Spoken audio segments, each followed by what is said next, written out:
Surgery కంటే hospital bill అంటేనే భయం. అదే మధ్య తరగతికి అందుబాటు ధరలో వైద్యం. Medistar hospitals. మీరెందుకు సరెండర్ అవ్వాల్సి వచ్చింది? ప్లాన్ ప్రకారమే బయటకు వచ్చిన నేను. ఎలా? నయం కోసం వచ్చిన. అంటే నయీం అప్పుడు మీకు వేధిస్తున్నాడా? యాక్షన్ కోసం వచ్చిన. ఓకే. అప్పుడు నయీం పార్టీకి వ్యతిరేక అరెస్టే. అంటే ఇది కొంచెం సరే, మీకు ఇబ్బంది అయితే వద్దు. అరెస్టు అయింది వాస్తవమే. ఎత్తుకున్నటువంటి పోలీసు వాళ్ళకి నేను ఎవరో తెలియదు. ఫస్ట్ నా బ్యాక్గ్రౌండ్ తెలియదు. ఆమె తెలుసు. ఆమెను ఇంట్రాగేషన్ చేసిరు. ఆమె కూడా అంత కాదని చెప్పేసి నిర్లక్ష్యం వహించారు.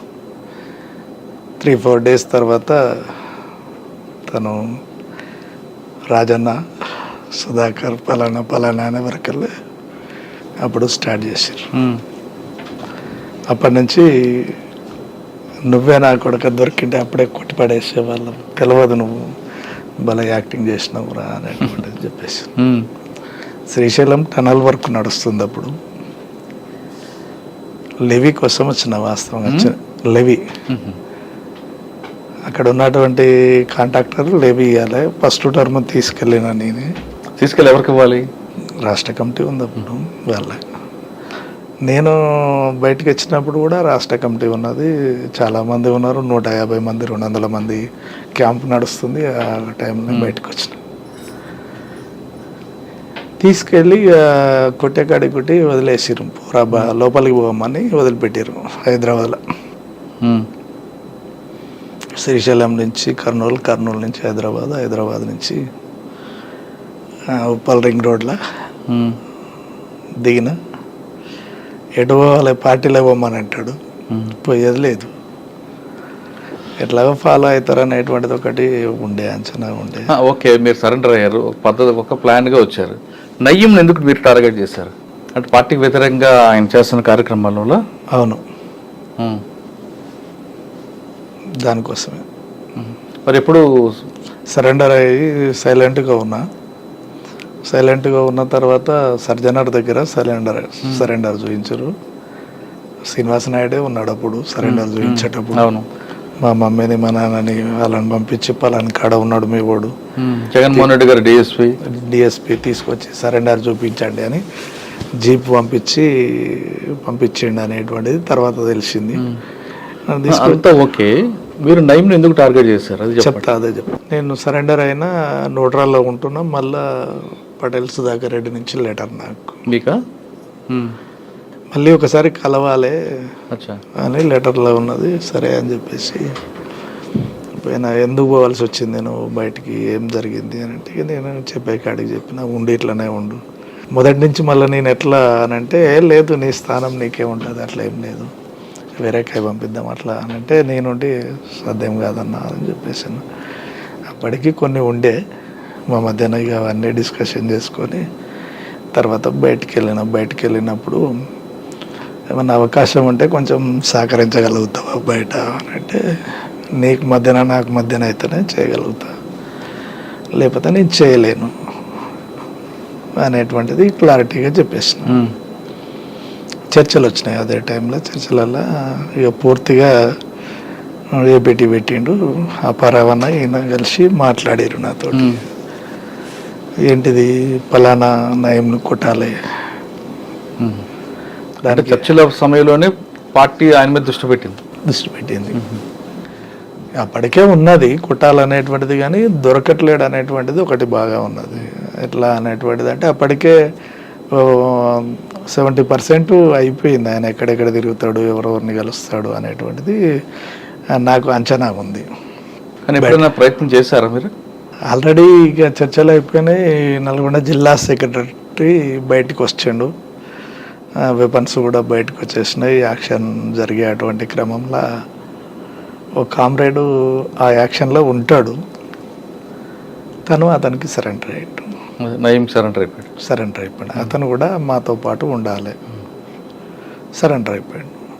రవి దొరికిండు, జిల్లా సెక్రటరీ దొరికిండు. మా యాక్షన్ ప్లాన్ ఫెయిల్ అయింది. అంతకంటే ముందు నయం అనేక సార్లు నన్ను మాట్లాడాలని ప్రయత్నం చేసిండు, ఎత్తుకపోవాలని ప్రయత్నం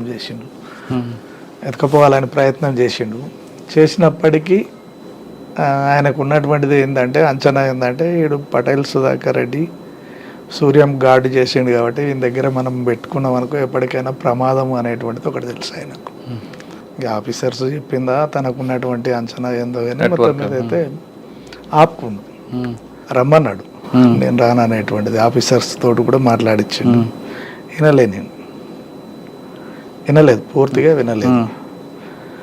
తర్వాత ఇది అయిపోయిన తర్వాత, రవి చనిపోయిన తర్వాత కొంతకాలానికే మళ్ళీ 2006లో ఆత్మకూరు పోలీస్ స్టేషన్ బ్లాస్ట్ అయింది. దాంట్లో నా పేరు వచ్చేసింది, నేను దళానికి గెలుస్తున్నా అనేటువంటిది. జిల్లా కమిటీలో లెటర్లు పంపిస్తారు అని. దాంట్లో ఏమైందంటే ఆత్మకూరు ఇన్సిడెంట్ అయిన తర్వాత ఆత్మకూరు పోలీసుని ఎందుకని టార్గెట్ చేశారు? మాధవ్ ఎన్కౌంటర్కి నిరసనగా.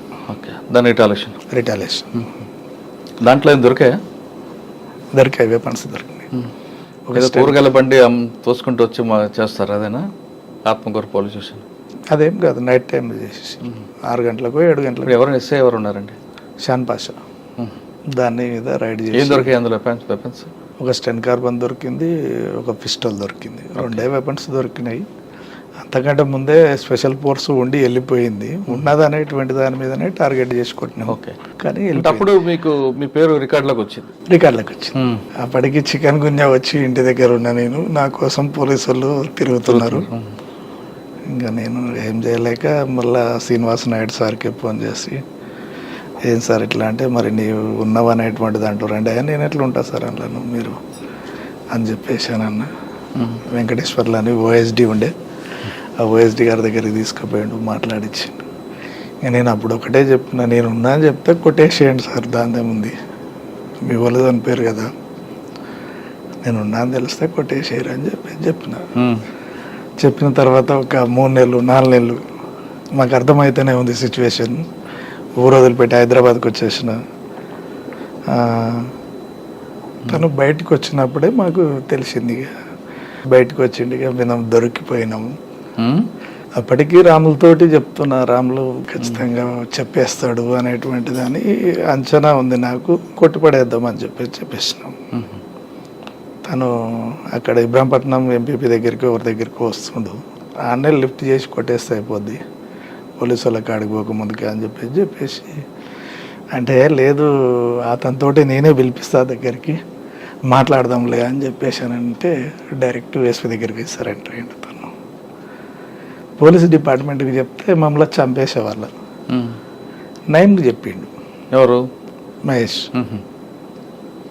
నయం ఏం చేసినట్టే డైరెక్ట్ ఫోన్లు మాకు చేసుకుని పెట్టిండు. అటు రాములు బెదిరిస్తుండు, ఇటు నన్ను బెదిరిస్తుండు, భవనం శ్రీనివాసరెడ్డి అని ఉంటాడు, తనను బెదిరిస్తుండు. నేను హైదరాబాద్లోనే ఉన్నా, కర్మనగట్లో ఉంటున్నా.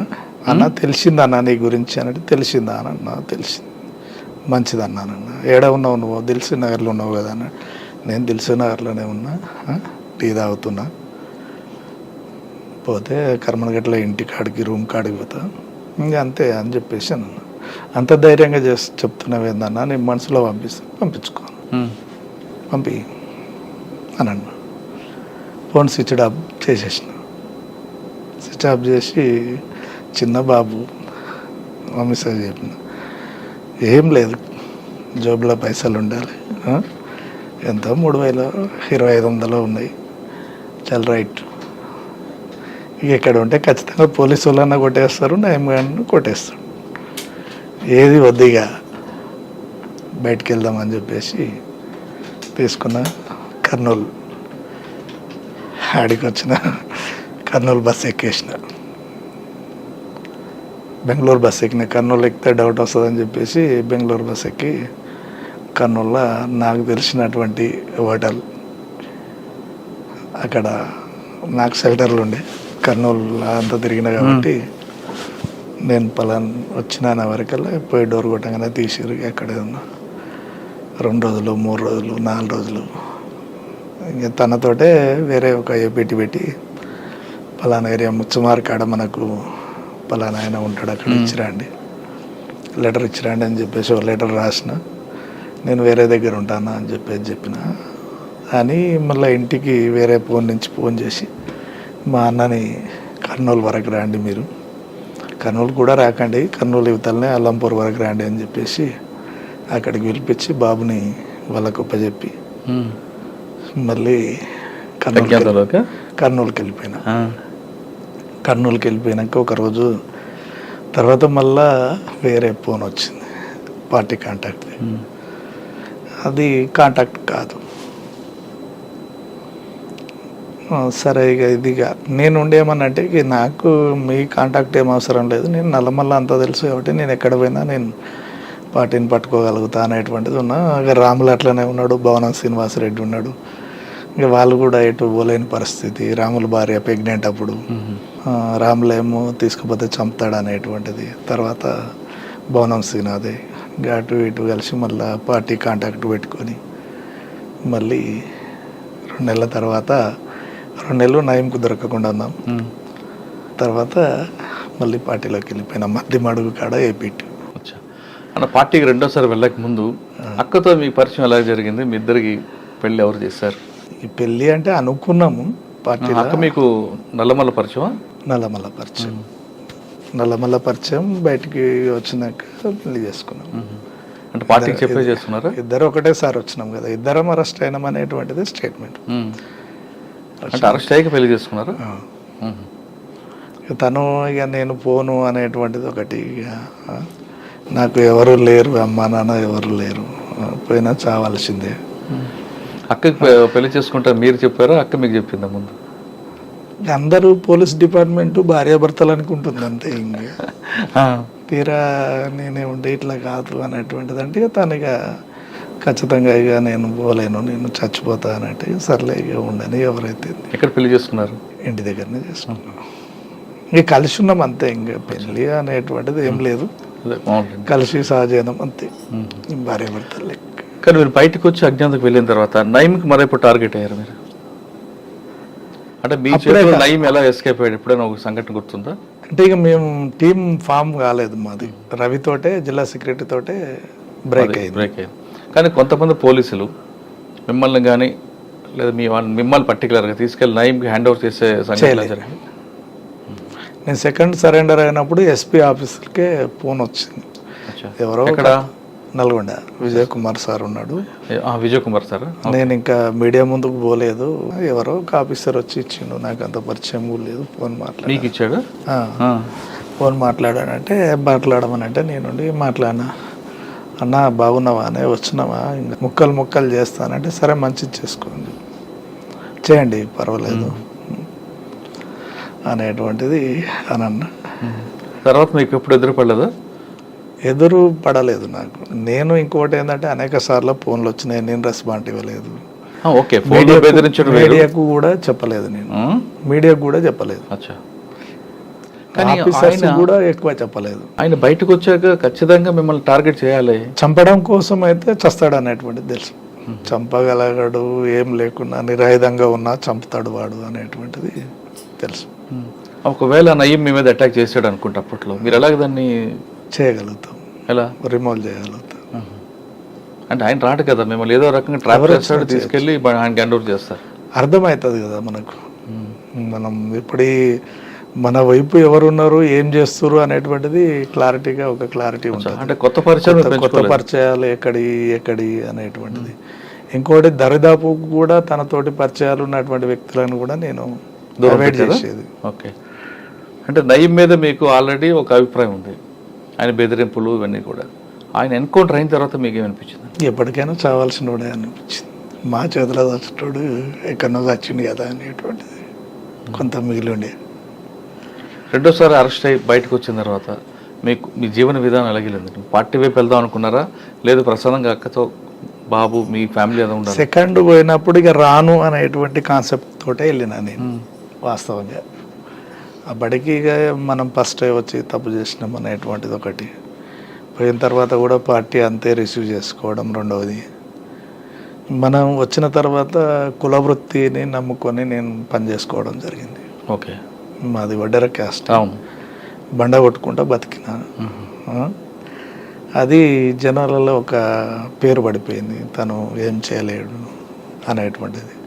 పోలీస్ ఆఫీసర్లకు కూడా వీడు అంతే పని చేసుకొని బతుకుతాడు, ఇంట్లో ఏలు పెట్టాడు అనేటువంటిది ఒకటి. చాలామంది మాజీలు, చాలామందిని కాదు కొంతమంది మాజీలు బయట రాగానే మాజీ అనే ఒక కార్డు తగిలించుకుని సెటిల్మెంట్లు చేస్తుంటారు.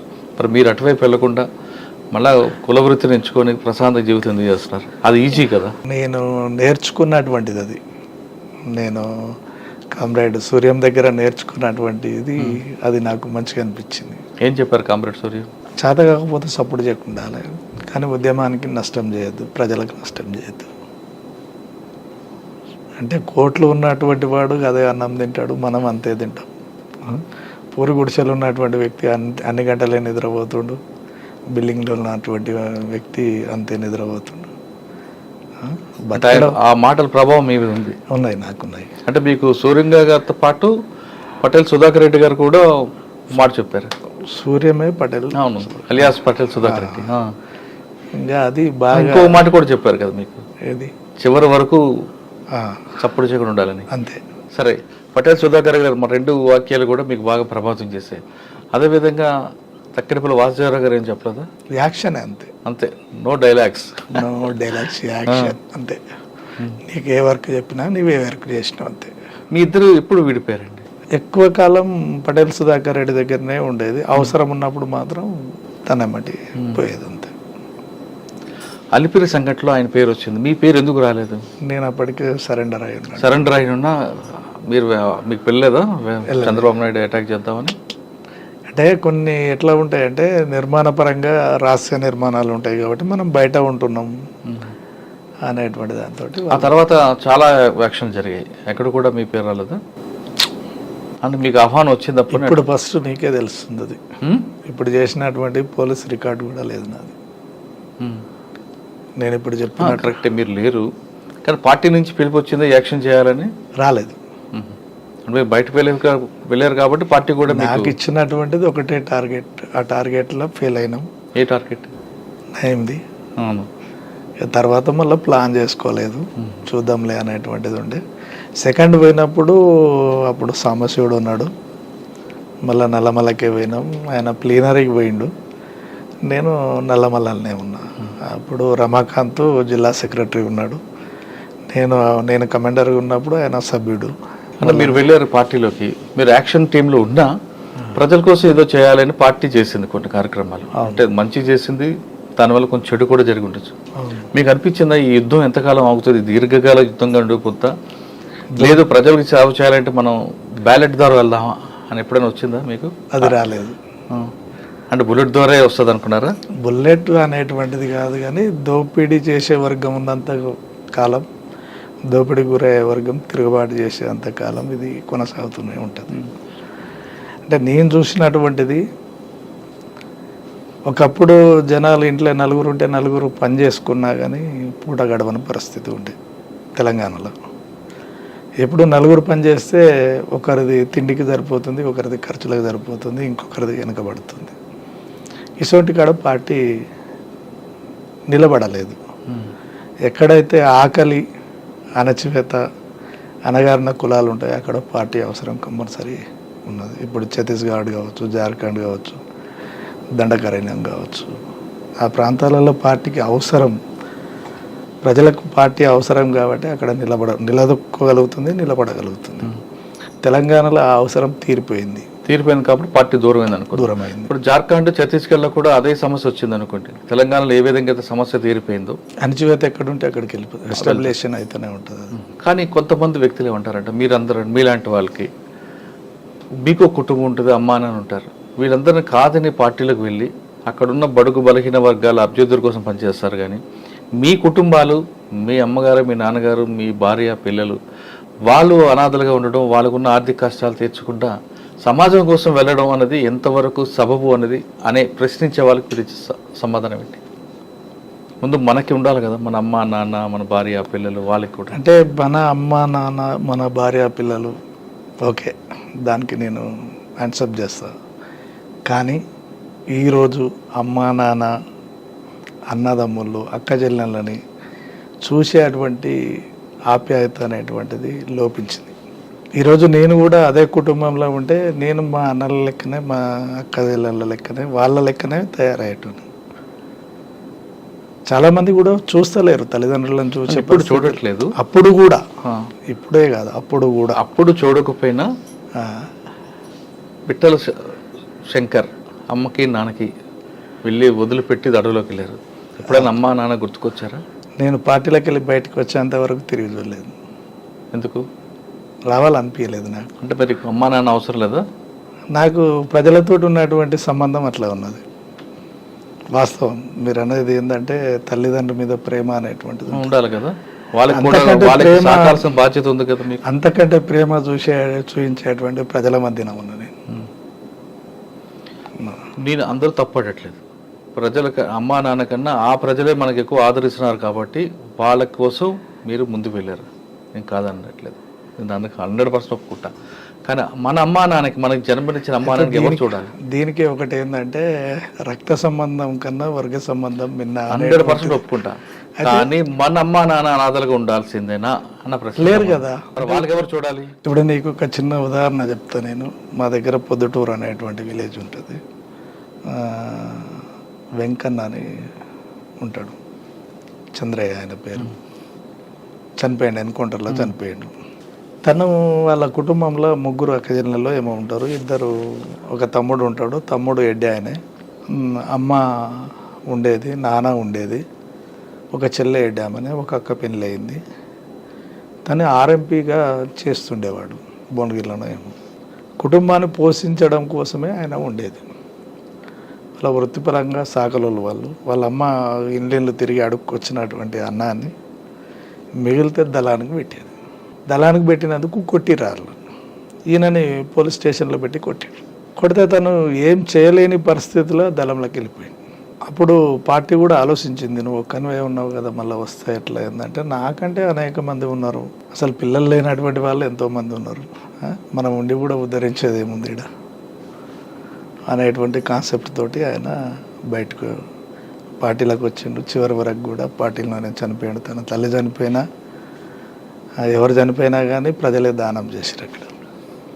అంటే ఈ కుటుంబానికి ప్రజలు చూపించినటువంటి ఆదరణ కూడా అంతే ఉంది. అవును, కాదనట్లేదు.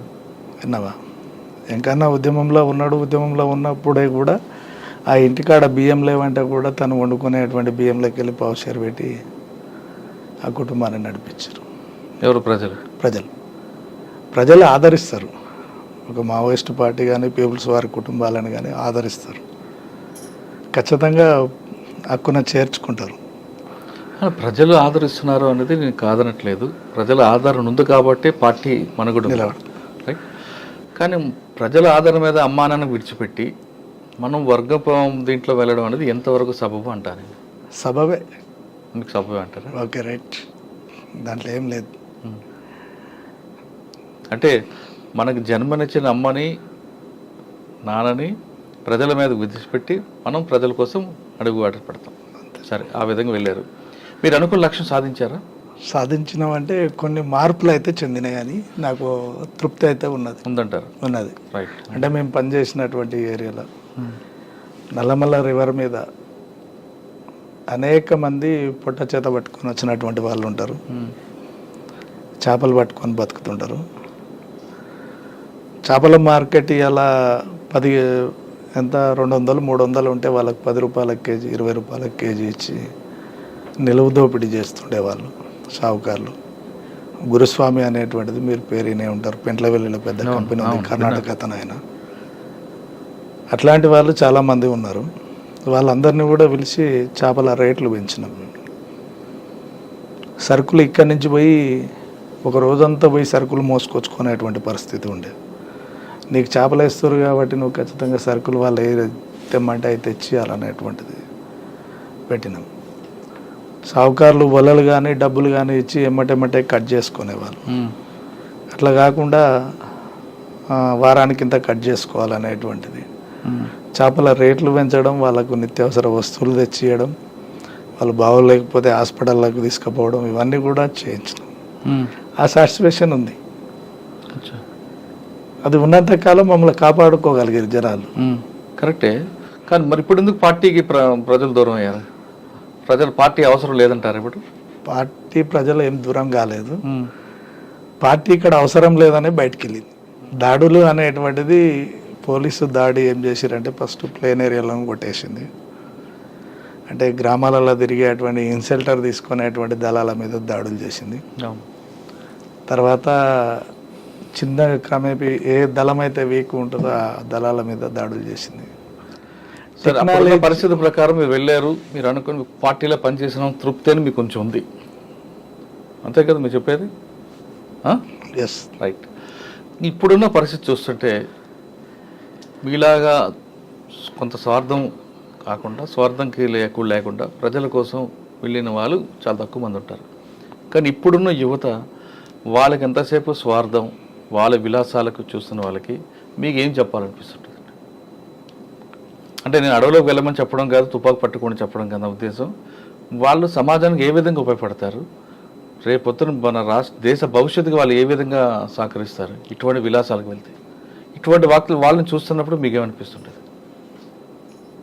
అయితే ఇప్పుడు ఉన్నటువంటి యువత ఏంటిదంటే కనీసం పక్కన ఏం జరుగుతుంది అనేటువంటిది కూడా పట్టించుకునే పరిస్థితి లేదు. యువత అనేటువంటిది అని అంటేనే ఆలోచించేటువంటి బలమైనటువంటి శక్తి. అది మంచి మార్గాన్ని ఎంచుకోవాలి అనేటువంటిది ఒకటి ఫస్ట్ సూచించేటువంటిది. ఈ వ్యసనాలకు సంబంధించినటువంటి లేకపోతే ఈ ఇతర దానికి సంబంధించినటువంటి వాటికి దూరంగా ఉంటూ తను కన్న తల్లిదండ్రుల కోసం లేకపోతే తన కుటుంబాల కోసం మంచిగా చదువుకొని ఉన్నతమైనటువంటి ఉద్యోగాల కోసం, ఉన్నతమైనటువంటి ఆలోచనల కోసం, లేదా సమాజంకి ఉపయోగపడేటువంటి ఆలోచనల కోసం పనిచేయాలనేటువంటిది నేను కోరుకునేటువంటి